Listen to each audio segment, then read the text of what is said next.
Kang, kulan. Upami bab tobat urutana kumaha supaya tobatna bener-bener tobat. Siap. Tong di-skip supaya jadi pemahaman pikeun urang kabehan. Qala Ibnu Abbas radhiyallahu anhu at-taubatun nasuh. Nu disebut taubat nasuha menurut Sayyidina Abbas radhiyallahu anhu nomor kahijina nyaeta an-nadamu bil qalbi. Di mana lamun urang rek tobat ka Gusti Allah, maka nomor kahijina urang kudu ngabogaan rasa nyesel dina hate. Kaduhung amat eta dak aing mah baheula hirup doraka bae. Cadu aing eta hirup baheula kudu daek ibadah ka Gusti Allah.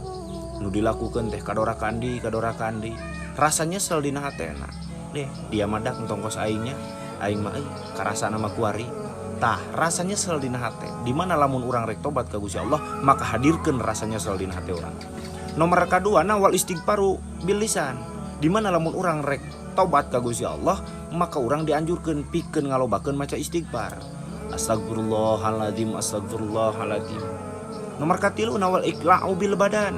Di mana lamun urang rek tobat ka pangeran, maka usahakeun kurang jauhan perkara-perkara anu matak ngajerumuskeun urang kana ngalakonan kamaksiatan, atau jauhan kurang pergaulan anu matak ngajerumuskeun diri pribadi urang pikeun ngalakonan kadorakaan. Lain urang rek mutuskeun tali silaturahmi, tapi urang belajar menjaga diri sendiri. Nomor kaopat terakhir wal idmaru ala alla yauda ila ma nahallahu anhu.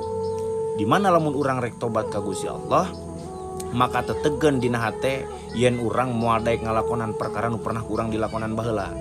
Jih, baheula eta aing mabok dah, caduklah aing manggeus tobat ku ari mah. Teu hayang-hayang dia teh mabok, teu hayang-hayang dia teh maksiat, teu hayang-hayang di judi.